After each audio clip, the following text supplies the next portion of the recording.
Assalamualaikum warahmatullahi wabarakatuh.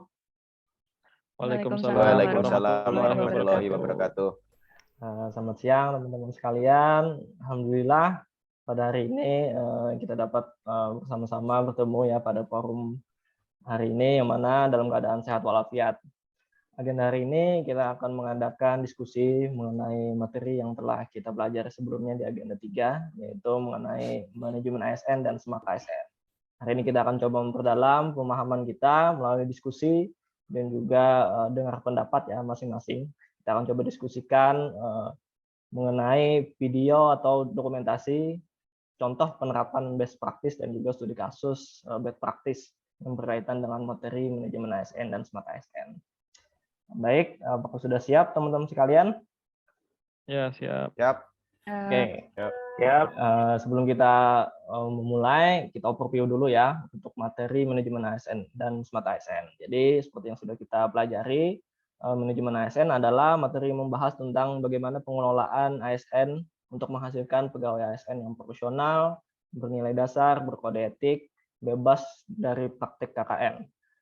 Yang mana untuk smart ASN adalah pengertian dari pegawai yang memiliki kompetensi yang profesional. Tuntutan revolusi industri 4.0 mendorong kantor pertanahan Kota Administrasi Jakarta Utara menyelenggarakan pelayanan digital dalam bentuk North Jakarta on Digital Public Service, terdiri atas pelayanan PPAT online dan Smart Office. Untuk mewujudkan pelayanan digital yang dimaksud, maka sistem loket digital harus dipadukan dengan manajemen loket, di mana semua jenis loket mempunyai fungsi yang sama, yakni one-stop service, dengan fasilitas aplikasi KKP, web announce, dan mesin EDC.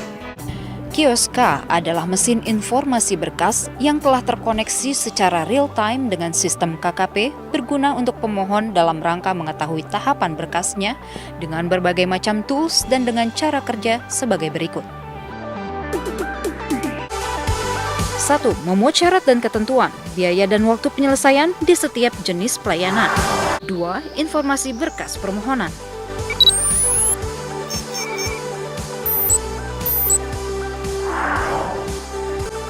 Tampilan informasi ini juga telah terkoneksi dengan KKP secara real-time sehingga pengguna layanan dapat melihat secara langsung posisi berkasnya saat ini.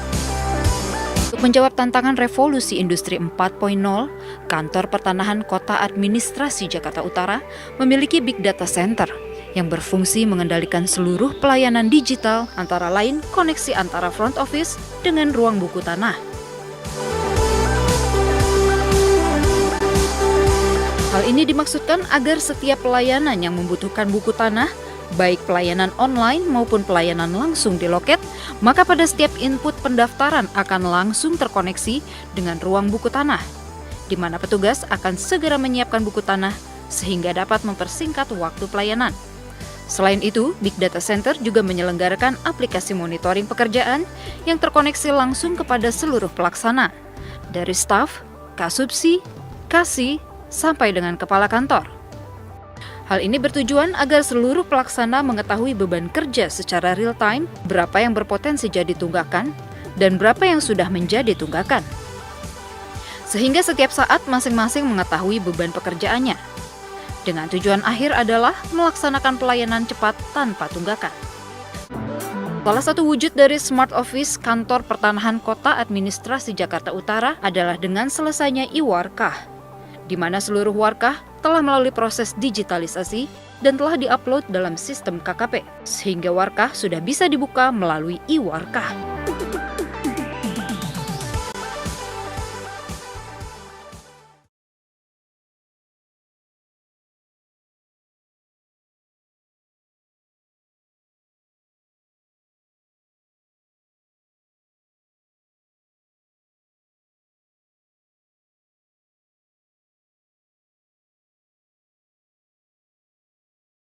Baik, seperti yang sudah kita lihat tadi, luar biasa sekali transformasi digital yang telah dilakukan oleh Kantor Pertanahan Kota Jakarta Utara. Sampai di sini, apakah ada pendapat dari teman-teman sekalian? Jadi menurut saya good practice itu merupakan pengalaman terbaik terkait dengan keberhasilan seseorang dalam melaksanakan tugas profesinya. Salah satu persoalan yang sering ditemui dalam pelayanan publik, persoalannya adalah belum transparan dan akuntabelnya pelayanan, serta prosedur yang panjang. Selain mendidik masyarakat untuk melakukan jalan pintas dalam memperoleh pelayanan, hal itu juga menyuburkan praktik-praktik korupsi. Inovasi dan terobosan yang telah dilakukan oleh video yang ditampilkan tadi dapat dijadikan inspirasi bagi instansi lain untuk dikembangkan di lingkungan kerjanya. Contoh yang dapat kita ambil dari video di atas adalah pelayanan yang transparan. Selain itu, fasilitas yang sangat memadai patut kita jadikan contoh. Ya, betul. Jadi dari video tadi banyak ya yang bisa kita tiru dan juga bisa kita terapkan di kantor pertanahan kita masing-masing ya. Oke, ada lagi dari teman-teman yang ingin menyampaikan atau berpendapat mengenai video tersebut? Silakan. Ya, izin Mas Sultan. Oh, silakan Mas Evan. Di sini saya hanya akan membahas sedikit ya tentang video tadi dari sisi Smart ASN-nya. Oh, di mana pelayanan di kantor pertanahan Jakarta Utara sudah beradaptasi dengan adanya revolusi industri 4.0 ya, yang mengharuskan semuanya beralih dari konvensional menjadi digital. Mulai dari layanan pertanahan berupa PPLT online dan smart office, serta adanya kioska yang memudahkan pemohon untuk mengetahui tahapan berkasnya. Ada juga Big Data Center yang terkoneksi dengan ruang buku tanah agar pencarian warkah menjadi lebih cepat dan juga berfungsi untuk memonitor pekerjaan setiap pegawai agar perjalanan berkas semakin lancar dan tidak adanya tunggakan. Dengan berbagai terobosan yang dilakukan kantor pertanahan Jakarta Utara, ini diharapkan mampu menghasilkan pelayanan yang cepat, efisien, dan transparan menuju pelayanan kelas dunia. Itu saja yang dapat saya sampaikan. Terima kasih. Ya, betul sekali ya Mas ya. Nah, seperti sudah kita lihat tadi ya, dengan adanya inovasi yang telah dilakukan kantor pertanahan Kota Administrasi Jakarta Utara tadi, banyak inovasi yang telah dilakukan, tentu dapat meningkatkan pelayanan kepada masyarakat ya. Yang mana ini dapat kita tiru juga dan kita terapkan di satker kita masing-masing ya, insya Allah. Oke, baiklah. Itu tadi sudah kita bahas mengenai contoh dari best practice.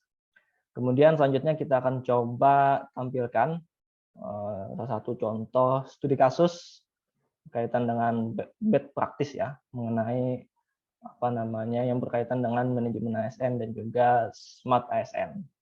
Ikut kita tonton videonya bersama-sama. Operasi tangkap tangan yang dilakukan jajaran Direktorat Kriminal Khusus Polda Banten ini dilakukan di kantor BPN Kabupaten Lebak Senin malam. Dalam operasi tangkap tangan tersebut, polisi mengamankan 4 orang pegawai BPN dan 1 orang kepala desa. OTT dilakukan terkait dugaan pungutan liar yang dilakukan oknum pegawai BPN terkait pengurusan sertifikat tanah. Setelah melakukan penyelidikan, polisi akhirnya menetapkan 2 orang tersangka, yakni RY dan PR yang merupakan pegawai BPN. Dari tangan pelaku, polisi juga mengamankan uang sebesar 36 juta rupiah yang sudah dibagi ke dalam 3 amplop. Mereka diketahui meminta sejumlah uang terkait pengurusan lahan seluas 30 hektar yang berada di Kecamatan Cimarga, Kabupaten Lebak. Untuk mempercepat pengurusan, pelaku meminta uang sebesar Rp8.000 per meter persegi.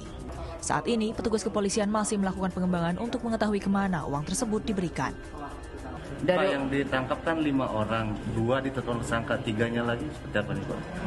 Sementara masih saksi, masih menunggu proses pengembangan penyidikan. Yang 2 sudah tercukupi alat bukti, kita tangkap tersangka.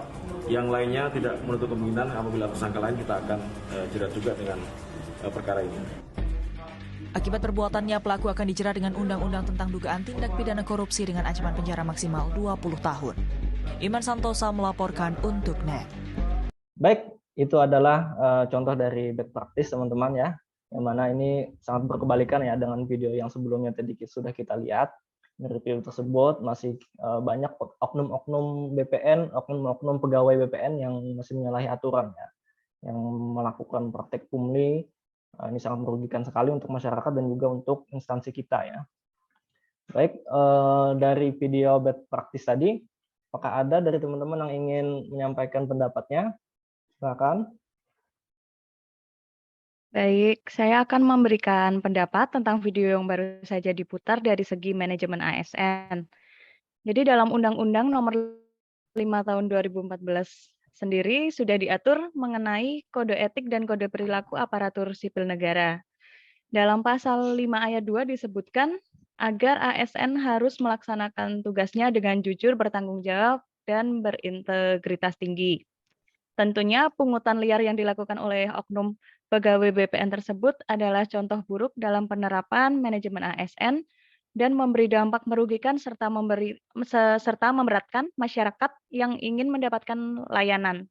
Hal ini juga bertentangan dengan fungsi ASN yaitu sebagai pelayan publik karena tidak memberikan pelayanan secara profesional dan berkualitas kepada masyarakat. Iya, siap. Betul ya.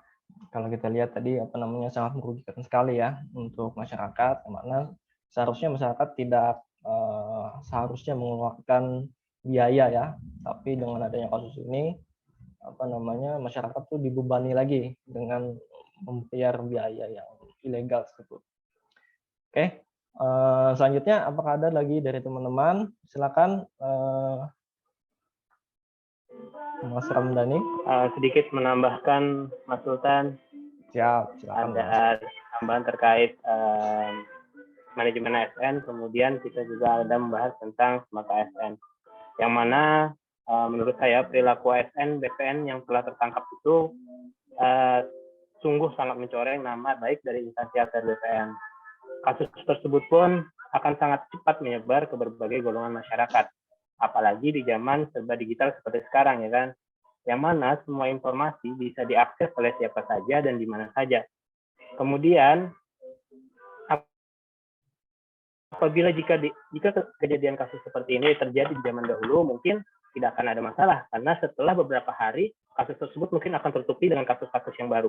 Namun di zaman digital yang sekarang, yang mana semua berita-berita itu sudah terdigitalisasi dengan cepat dan tersebar dengan cepat ke berbagai golongan masyarakat. Saya berpikir bahwa jika memang itu adalah sebuah kasus yang bernilai positif, nilai jejak digitalnya tentu akan baik bagi instansi ATR BPN. Tapi jika nilainya perilaku kasus tersebut negatif, tentu jejak digital dari nama baik instansi ATR BPN akan tercoreng untuk waktu yang cukup lama. Begitu sih Mas untuk tanggapan dari saya. Terima kasih. Baik, bagus sekali ya pendapat dari Mas ini. Ya betul ya.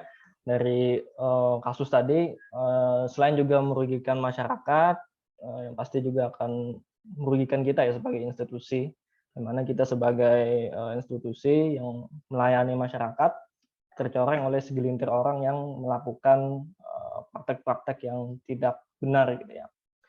Yang tentunya ini pasti akan mencoreng seluruh nama baik kita ya, meskipun hanya beberapa saja oknum-oknum yang seperti itu.